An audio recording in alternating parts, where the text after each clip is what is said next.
스타인터뷰 오늘 듣고 계신 시각 8시 4분 37초 지나고 있습니다. 자, 태풍 소식도 전해드리면서 또 관련해서 또 LH 아파트의 부실 시공 논란 얘기도 좀 하도록 하겠습니다. 무량판 구조라는 용어가 요즘 나오고 있는데 자세하게 저희가 좀 설명을 해드리도록 하겠습니다. 우리 지역에도 지금 시공 중인 아파트 한 곳이 있기 때문에 더욱더 관심을 좀 가져야 될 것 같은데요. 관련돼서 광주대학교 건축학부의 송창영 교수와 얘기 나눠보도록 하겠습니다. 안녕하십니까? 네, 안녕하십니까? 네, 역시 대학원 또 방재안전학과에 계시기 때문에 태풍과 또 지금 폭우가 예상되고 있기 때문에 관련해서 또 얘기를 좀 나눠보도록 하죠. 일단 먼저 태풍 얘기 잠깐 얘기하죠. 네. 예, 카눈이 지금 이례적으로 우리나라를 관통을 하는데 속도도 느립니다. 네. 예, 지금 어느 정도의 속도와 또 어느 정도로 좀 강우가 좀 예상될까요? 글쎄 지금 현재 순간 풍속이 35m/s예요. 초속으로. 네. 여기 아마 한 중에서 상 정도 태풍 지금까지 되고 있고요. 그리고 지금 이동 속도가 방금 말씀 주신 것처럼 굉장히 느리고 있습니다. 지금 역대급 그 태풍 중에서 약 한 시간당 한 22m, 한 22km 정도 가고 있으니까 굉장히 천천히 가고 있고요.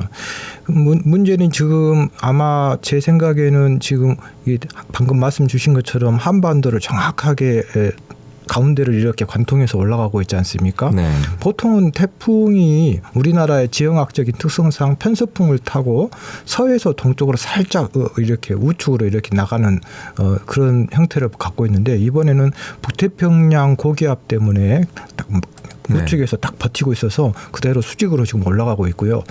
잘 아시다시피 태풍의 핵에 항상 우리가 우측을 우리 북쪽으로 봤었을 때 위험 반경이라고 하고 그리고 좌측을 우리가 가항 반경이라고 합니다. 위험 반경이라고 하는 이유는 태풍의 그 바람 속도 그 방향과 그다음에 편서풍의 방향이 어떻게 보면 주마가편식으로 달리는 말에 채찍을 가하기 때문에 더 강하고 풍속도 더 강하고 강우량도 더 많거든요. 그렇기 때문에 아마 영동 지역 쪽에서 우측에서 더 많은 피해를 입을 것 같고요. 우리는 충청도 한 가운데에서 좌측이기 때문에 상대적으로 물론 뭐 아예 안 위험한 것은 아니지만 그래도 상대적으로 조금 덜할 것 같습니다. 참고로 우측을 위험 반경이라고 하고 좌측을 가항 반경이라고 했는데 가항 반경이라는 뜻은 뭐냐면 우리가 항해를 할 수 있다. 이런 뜻입니다. 옛날 우리 선인들이 만들어놓은 용어인데 결국은 그만큼 태풍의 핵에서 왼쪽은 조금 더 위험이 덜하다. 이렇게 보시면 되겠습니다. 네. 일단 이례적으로 태풍은 항상 그 동해 쪽으로 비껴나가든가 아니면 서해 쪽으로 바다 쪽으로 나가는데 이번에는 정통으로 지금 내륙을 관통을 합니다. 한반도를. 저는 지금 현재 이 태풍의 고비가 오늘 오전 정도로 보고 있습니다. 왜냐하면 지금 태풍 그 기상청에서 보니까 지금 현재는 강한 강도를 갖고 있는데 충청도를 지나서 중 정도로 지금 떨어진다라고 이렇게 예측이 돼 있더라고요. 그래서 조금 지금 오전만 좀 긴장을 하시면 좋겠습니다.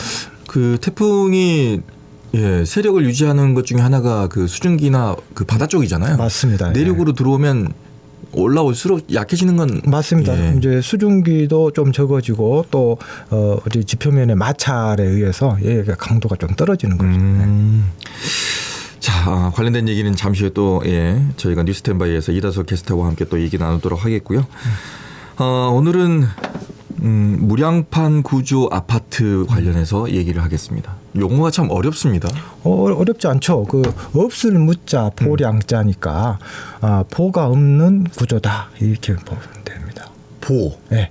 그 우리 집을 지을 때 이렇게 그렇죠. 위에다 올려놓는 보 말은 아주 쉽게 설명해서 우리가 일반적인 구조는 슬래브의 하중을 지금 우리가 지금 이렇게 평평하게 돼 있는 이걸 우리가 슬래브라고 하거든요. 앉아 있는 이 바닥을 슬래브라고 하는데 그 슬래브의 하중을 보가 받고 그 보의 하중을 기둥이 받고 그 기둥의 하중을 기초로 전달하는 좀 더 쉽게 설명하면 우리가 제가 좋아하는 호박떡 한 접시가 이렇게 있을 때 잘 익은 네. 그 호박떡 한 접시를 밑에다가 나무 젓가락을 10자로 교차를 해놓고 그 위에다가 나무 젓가락을 수직으로 교차되는 점에다가 이렇게 세우는 것이 일반적인 구조인데 무량판 구조는 잘 익은 호박떡 한 접시를 10자로 나무 젓가락을 대지 않고 그냥 한 가운데다가 나무 젓가락을 세우는 격이죠. 그러면 어떻게 되겠어요? 기둥만. 나무 젓가락이 뚫고 올라오고 하겠죠. 예. 10자 예. 나무 젓가락이 없으니까. 예. 이게 이제 우리가 영어로 그 기둥이 호박떡을 뚫고 올라오려고 하는 것을 영어로 우리가 펀칭 쉐어, 우리말로 뚫림 전단이라고 하고 그러니까 나무 젓가락이 교차되지 않고 바로 이렇게 나무 젓가락을 세우기 때문에 네. 이걸 뚫고 올라오고 하기 때문에 그 어떻게 돼요? 굉장히 그 뚫림 전단이 심할 것 같으니까 거기에다가 보가 없는 대신에 전단 보강 철근을 많이 넣어야 되거든요. 네. 근데 그 전단 보강 철근을 넣지 않고 설계의 일부 누락 그리고 실제로 설계는 또 되어 있는데 시공을 하지 않아서 결국은 누락과 미시공이 이번에 가장 큰 원인이었죠. 그래서 올 4월 29일 날 밤 11시에 이미 그 지어져 있는 지하 주차장 2개 층이 약 1289제곱미터가 한꺼번에 붕괴되는 어떻게 보면은 이 붕괴된 곳이 검단 인천 아파트. 네, 인천의 검단 아파트. 예. 지땡땡 아파트죠. 예. 네. 인천에 있는 검단에 있는 한 아파트 이렇게 가겠습니다. 근데 지금 이렇게 지금 저희가 얘기하지만 방금 얘기를 들으니까 좀 섬뜩한데요? 네. 어떤 면에서 선택한가요? 이게 아파트라는 게 위로 상대방이 올라가 있잖아요. 네. 근데 그 하중을 기둥만 지금 받고 있잖아요. 그 시루떡을 계속해서 쌓아놨다는 거 아니에요 지금?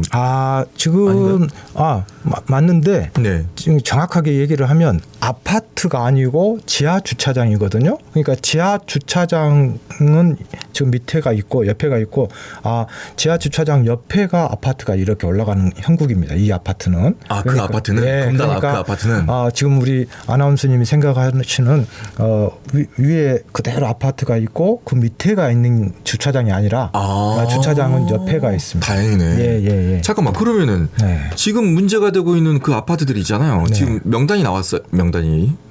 예, 뭐 파주, 운정, 남양주, 뭐 음성, 뭐 공주, 월송. 여기는 그 구조입니까? 아니면 아파트 따로 일부는 지하 주차장 따로? 그 중에서 일부는 아파트도 무량판이었고 어떤 것은 아파트와 지하 주차장이 별개인 경우가 있고 그렇습니다. 야 그러면은 아파트와 지하 주차장이 같이 있는 경우에 무량판에다가 철근이 누락됐으면 이거는 심각한 거 아닙니까? 심각하죠. 그런데 지금 전체 중에서 한 300여 군데 중에서 15군데가 지금 무량판 구조에서 일부 설계와 시공에서 철근이 지금 누락 혹은 미시공됐다라고 하니까요. 이제 그 LH만 그렇게 되고 나머지 이제 그 민간 아파트까지 전수조사를 하라고 했으니까 이게 이제 당시에 그 국토교통부 사고조사위원회에서 그 사고 원인을 조사해봤더니 철근이 방금 얘기했던 전단 보강 철근이 굉장히 중요함에도 불구하고 그것이 설계도 일부 누락되고 미시공도 돼 있는데 실제로 현장에 가보면 철근이 콘크리트가 들어가지 않을 정도로 굉장히 철근이 많이 필요하거든요. 그래서 지금 저도 20여 년 동안 이쪽 분야에 있지만 그런 전단 보강 철근이 방금 말씀드린 것처럼 보가 없기 때문에 굉장히 중요한 구조 재료거든요. 그런데 그것을 뺐다라는 것이 이해가 안 가는 거죠. 광주에도 한 아파트가 있잖아요. 네. 해당 아파트. 선운 이주구의 땡땡 아파트인데 그 이제 606세대 임대 아파트예요. 그런데 다행인 것은 뭐 다행이라는 표현은 그렇습니다만 어찌됐건 불행 중 다행인 게 이미 완공된 건물이 아니라 지금 시공되고 있는 건물이기 때문에 다행이네. 이제 지금 보강하면 되겠네. 그렇습니다. 우리 청취자분들께서 굉장히 너무 또 이걸 침소봉대하실 필요는 없는데 우리나라의 그 건설 기술이 정말 세계적인 기술입니다. 문제는 외국에 가면은 엄청난 그 기술력을 가지고 잘 하고 있는데 국내만 오면 부실공사에 하자에 이런 신기한 일이 벌어지고 있어서 예. 제대로만 관리하면 좋을 것 같습니다. 예. 그러니까요. 세계적으로 유명한 마철루 뭐 이렇게 엄청나게 높은 빌딩들을 우리나라가 다 만들었는데 지금 정말 아이러니컬한 게요. 지금 우리 무량판 하고 지금 우리 아나운서님도 굉장히 걱정스러워 하시잖아요. 네. 그런데 세계에서 지금 현존하는 가장 높은 건물이 아랍에미리트에 있습니다. 거기가 버주 두바이라고 옛날에는 두바이. 했다가 지금은 이제 부르주 할리파라고 하는데 네. 그게 높이가 163층이고 높이가 828m예요. 그러니까 세계에서 현존하는 가장 높은 건물인데 우리나라의 삼성물산에서 지었고요. 그 다음에 이게 철골이 아니라 철근 콘크리트고 그 다음에 이것도 역시 무량판 구조입니다. 그러면 전 세계에서 가장 높은 건물이 무량판 구조였다면 왜 우리나라의 지금 무량판 구조가 무조건 나쁘다고 하기에는 좀 한계가 있죠, 공학적으로. 물론 이 일반적으로 우리 아파트 요즘 지어지는 아파트는 콘크리트 강도가 30메가파스칼인데 거기 그 콘크리트는 90메가파스칼로 한 3배 정도 콘크리트가 좀 더 강도가 높습니다. 그리고 제가 실제로 거기 현장에 공사할 때 골조공사가 한참 올라갈 때 거의 마무리 단계에 있을 때 제가 실제로 아랍에미리트까지 한번 가본 적이 있는데 네. 정말 콘크리트 품질 관리도 좋고 균열 하나도 없거든요. 그러니까 세계에서 가장 높은 건물 짓고 결양 터널 무슨 원전 뭐 수조원짜리 뭐 공사를 수주했어요 하는 그러한 초인류 대한민국의 건설 회사들이 일군 업체들이 어떻게 한국에만 오면 이렇게 힘을 못 쓰고 그냥 부실공사 이거는 우리나라의 건설 생태계 시스템에 문제가 있다. 정말 그 어떤 강한 책임과 권한 어떤 일벌 100개 뭐 이런 식으로 해서 나중에 정말 맛있는 배가 뭐 미국이나 일본에다가 심으면은 그냥 돌배 되듯이 우리나라의 그 토양 생태계가 굉장히 뭔가 문제가 있는 거 아닌가. 일단 그 지금 말씀하신 거 보니까 네. 무량판 구조가 문제가 되는 건 아니다. 네. 하지만 거기에 들어가는 콘크리트 강도나 거기에 들어가는 철근이 빠지면 문제가 되는 거다.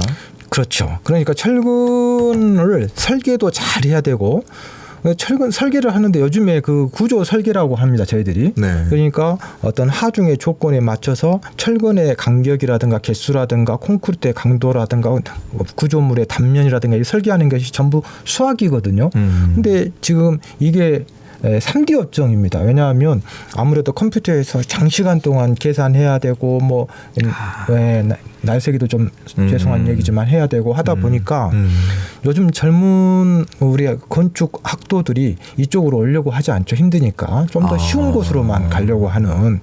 저는 아시다시피 애가 셋인데 네. 지금 애들 전부 큰애하고 둘째 잘 제가 좋게 얘기하면 설득하겠고 나쁘게 얘기하면 꼬셔가지고 구조를 지금 하고 있습니다. 왜냐하면 현장으로 네, 현장으로 가라. 아니, 건축 구조로. 네. 왜냐하면 남들이 안 하는 것에 답이 있다고 저는 생각하는 거거든요. 미래에 전부 다 안 하려고 하면 어떻게 하겠어요? 그렇죠. 누군가 그것을 해야죠 사회에서. 그리고 제일 큰 문제는 구조 설계를 또 했다 손 치더라도 시공이 제대로 돼야 되지 않습니까? 아니 관리 감독을 잘해야 될 거 아니에요. 감리도 하고.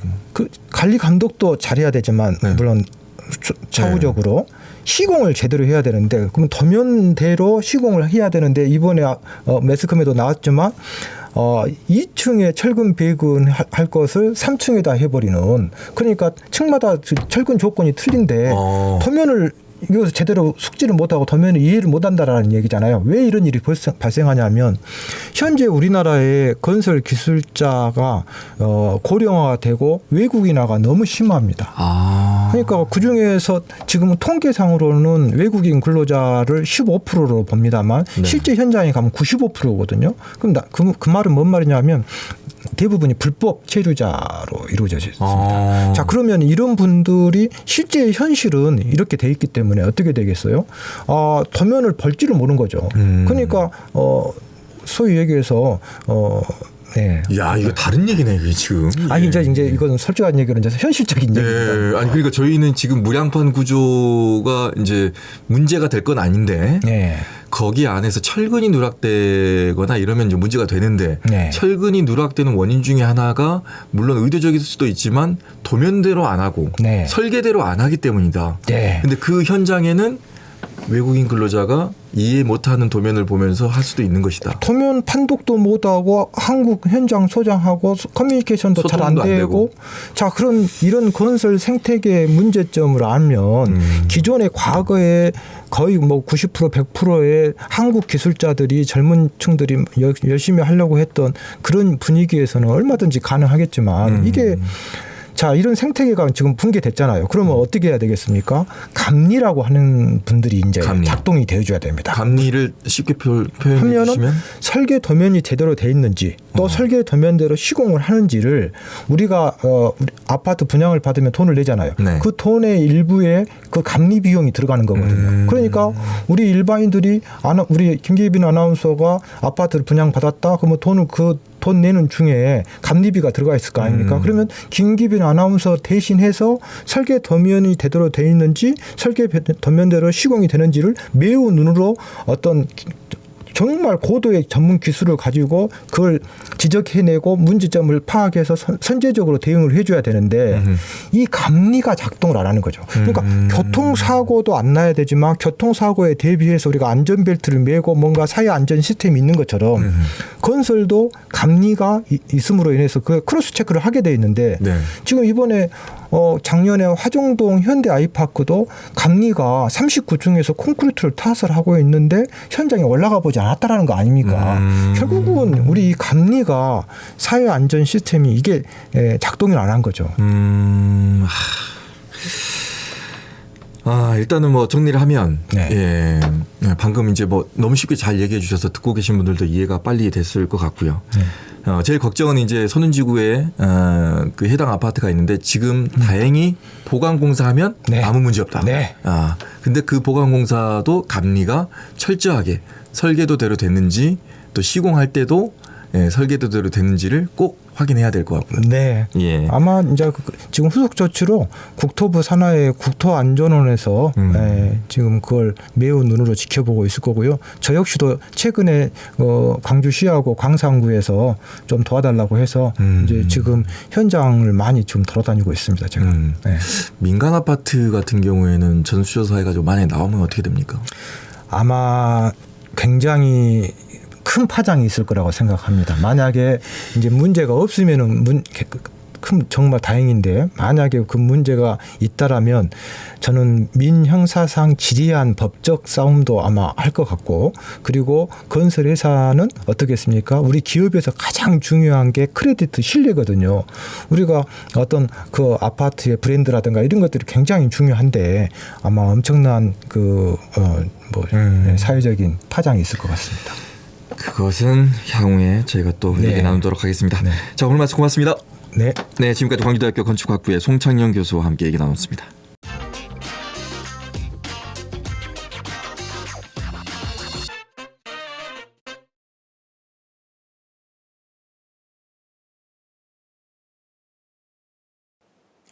네, 뉴스 전하는 사람들의 뉴스 만드는 이야기 뉴스 스탠바이입니다.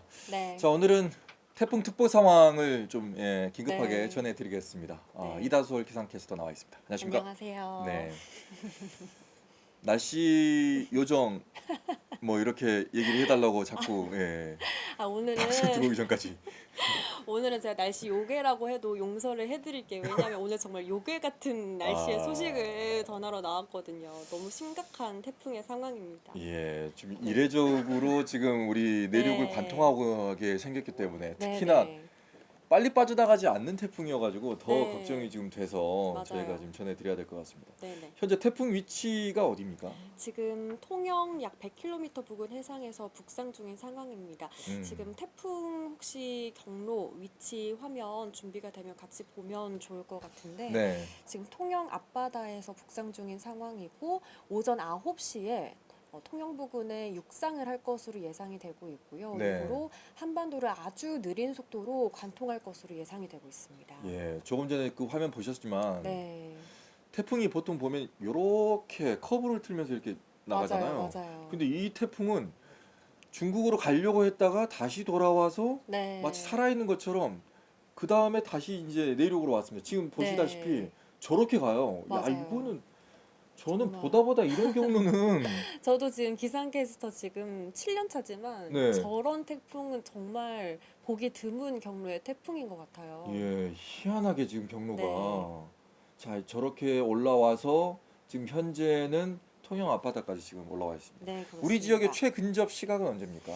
우리 지역 광주의 경우 오늘 낮 12시에 최근접할 것으로 예상이 되고 있고 태풍이 최근접하는 시각은 당연히 많은 비가 내리겠지만 그 전까지 지금 강한 비가 집중되는 시각이 오늘 오전 중이거든요. 그래서 태풍이 최근접하는 시각까지는 지금 굉장히 많은 비가 예상되고 있는 상황입니다. 네, 시간대별로 저희가 지금 네. 자료 화면을 지금 보여드리고 있습니다. 네. 충청도 쪽, 서울 쪽으로 정확하게 지금 네. 통과를 하네요. 네, 맞습니다. 일단 현재 특보 상황을 좀 정리를 해주시죠. 네, 지금 특보 상황 보시면 네. 광주와 전남 모든 지역에 태풍 특보가 일단은 발효 중인데요. 아직은 남해안 지역을 중심으로 태풍 경보가 발효 중이고 광주랑 전남 북부 지역은 아직은 주의보 단계거든요. 그런데 북상하면서 아마 광주 전남 전역이 태풍 경보가 발효가 될 것으로 예상되고 있습니다. 네. 지금 태풍 특보가 내일 새벽에 해제가 될 것 같아요. 내일 새벽. 네. 비가 지금 어느 정도 지금 내리고 있는지도. 네, 지금 레이더 영상 함께 보실 수 있을까요? 지금 태풍 전면에 비구름대가 형성이 됐기 때문에 어제 밤부터 비가 내리고 있는 상황인데요. 광주 광역시 부근이 지금 붉은색으로 보이고 있죠. 저 부분이 지금 시간당 20에서 25mm 안팎의 지금 강한 비가 쏟아지고 있는 광주보다는 살짝 그 전남 북부 지역에 지금 국지적으로 강한 비가 내리고 있는 상황이고 네. 그 밖의 지역들에서도 지금 모든 지역에서 비가 내리고 있는 상황입니다. 바람도 강하게 불고 있는데 많이 부는 곳이 내륙은 시속 70km 이상, 남해안을 중심으로 굉장히 강한 바람이 불고 있는데 시속 90km 이상의 강풍이 불고 있는 상황입니다. 그래서 지금 비바람이 이미 시작이 되는 상태인데 최근접 시각이 다가올수록 빗줄기도 더 강해지고 바람도 더 강해질 것으로 예상되고 있습니다. 조금 전에 화면을 보면은 그 빨간색 네. 부분이 지금 많이 내리고 있는 쪽인데 광주 북구 지역, 네, 북부 지역인 것 같아요. 광산구하고 이제 네. 북구 쪽 네. 그쪽으로 지금 많이 내리고 있다고 합니다. 이건 뭐 네. 시간대에 따라서 계속해서 바뀔 거기 때문에 네, 네. 대비를 좀 해 주셔야 될 것 같고요. 네. 지금 앞으로는 얼마나 또 내릴지도 좀 걱정이에요. 네, 지금 예상 어, 강수량이. 이미 비가 많이 내린 지역이 있거든요. 남해안을 중심으로 광양 백운산에는 오늘 새벽 5시 기준이기 때문에 아마 지금은 강수량이 더 늘어났을 것 같은데 네. 121.5mm, 여수 돌산 지점이 97.5mm 가량의 비가 내렸거든요. 이미 100mm 가량의 비가 내린 상황인데 전남 동부를 중심으로 내일까지 최고 150mm, 광주와 전남의 최고 150mm의 비가 더 내릴 수 있겠고 전남 동부 지역을 중심으로는 200mm 이상의 폭우가 쏟아질 가능성이 큰 상황입니다. 네. 그리고 비와 함께 바람도 강하겠는데요. 내륙을 중심으로도 시속 125km, 전남 동부를 중심으로는 시속 145km의 바람이 예상되는 상황이에요. 시속 145km로 운전해 보신 적 있으시죠? 예, 그렇죠. 네, 그때 창문을 내렸을 때 얼굴에 아. 느껴지는 바람의 색이 그 정도의 바람이 강하게 몰아친다고 보시면 됩니다. 그런데 이게 전 지역에 걸쳐서 이렇게 바람이 강하게 부는 게 아니라 특정 지역에 갑자기 어느 순간 이렇게 돌풍이 불 수 있는 상황이어서 굉장히 위험한 상황이라고 합니다. 대비를 철저하게 네네. 해 주셔야 될 것 같습니다. 네. 남해안 지금 올라오고 있는데 지금 어느 정도 위력일까요? 지금 그쪽부터 지금 서서히 지금 네. 영향권에 지금 들어갈 것 같은데. 네네. 지금 태풍의 중심 기압이 970헥토파스칼, 최대 풍속이 태풍의 근처에서 지금 부는 바람이 시속 126km 정도로 강한 세력을 유지하고 있는데 태풍이 상륙하면서는 강도가 조금 더 약화될 것으로 예상이 되고 있어요. 중으로 약화가 되겠지만 앞서 말씀드렸다시피 굉장히 느린 속도로 태풍이 북상하고 있어서 피해는 클 것으로 예상이 되고 있는 상황입니다. 네. 지금 자료화면 저희가 지금 보여드리고 있는데 네. 광주 시내 곳곳에 보면은 또 이제 침수될 가능성도 있기 때문에 네, 그런 네. 것들은 또 좀 사전에 미리 관리를 좀 해 주셔야 될 것 같고 네네. 그 우수관로 같은 경우에는 이제 뭐 예를 들어서 뭐가 막혀 있고 그러면 네. 물이 안 빠지니까 그렇죠. 그런 것도 좀 사전에 빨리 지금이라도 챙겨야 될 것 같습니다. 네네. 태풍 속도가 지금 너무 느려요. 네, 느리기 맞습니다. 때문에 비도 많이 내릴 것 같은데 네. 피해가 클 것으로 예상되죠. 일단 태풍의 강도가 기존의 흰남노 같은 슈퍼 태풍보다는 흰남노와 비교를 했을 때는 약 70%에 달하는 세력이라고 해요. 그래서 슈퍼 태풍보다는 약하지만 속도가 얼마나 느리냐면요. 광주에 최근 접하는 시각이 정오인데 서울에 최근 접하는 시각이 밤 9시입니다. 그 느린 시간 동안 한반도를 이동하면서 비를 뿌리기 때문에 굉장히 큰 피해가 발생할 수밖에 없는 상황인 것 같습니다. 네.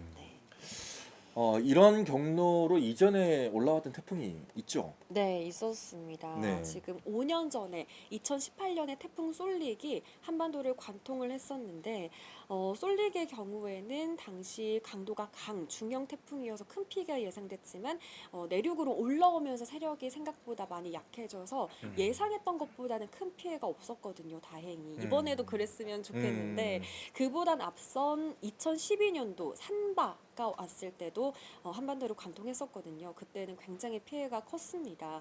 사상자가 4명이 발생했고 이재민이 200명 넘게 발생했고 재산 피해도 3,800억 원 넘게 발생을 했었습니다. 네. 태풍이 지금 먼저 지난 곳들이 이제 뭐 네. 제주도든 뭐 네네. 일본이든 네. 이제 있는데 네네. 어느 정도입니까? 지금 그쪽은? 일본에서도 굉장히 큰 피해가 발생했죠. 많은 주민들이 대피를 했었고 많은 비가 내린 상황입니다. 예. 네. 자, 한반도를 관통했던 다른 태풍들도 이제 있었는데 네네네. 조금 전에 이제 뭐 네. 쏠릭 얘기를 했습니다만은 네네네. 그 이전에도 또 있었을 것 같고 여러 가지 네네. 피해를 줬던 태풍들이 있었을 텐데 네네네. 예를 좀 들어주시죠. 네, 아까 말씀드렸다시피 한반도를 관통하는 태풍은 정말 이례적인 상황입니다. 보통은 경상도 지역을 스쳤다가 북동쪽 해안으로 빠져나가는 태풍인데 이번 카눈도 그렇고 5년 전 쏠릭도 그렇고 산바도 그렇고 최근 경우는 이렇게 3가지 사례가 있는 것 같습니다. 네. 태풍이 지금 올라오면서 네, 예, 지금 현재까지 네, 뭐 비를 많이 내린 곳이 있을 것 같습니다. 어젯밤부터 내리기 시작했으니까 네, 네. 우리 지역 같은 경우에 비를 많이 내린 곳이 광양 백운산? 네, 광양 백운산과 여수 아무래도 남해안 지역을 중심으로 많은 비가 내렸고요. 해안 지역을 중심으로 지금 많은 바람이 강한 바람이 동반되고 있는 상황입니다. 네. 태풍이 언제까지 그래서 우리 지역에 영향을 미치는지도 굉장히 궁금하실 것 같은데 완전히 빠져나가는 네, 시간. 완전히 빠져나가는 시각은 특보상으로는 내일 새벽에 특보가 완전히 해제가 될 것 같고요. 일단은 오늘 오전까지는 굉장히 강한 비, 시간당 60mm 안팎의 세찬비가 내릴 수 있고 많은 비가 집중될 수 있겠고요. 오늘 저녁까지는 약한 비가 내리더라도 비는 이어질 것 같습니다. 완전히 태풍의 영향권에서 벗어나는 건 일단 오늘은 지나야지 내일 새벽은 되어야지 완전히 영향권에서 벗어날 수 있을 것 같아요. 네.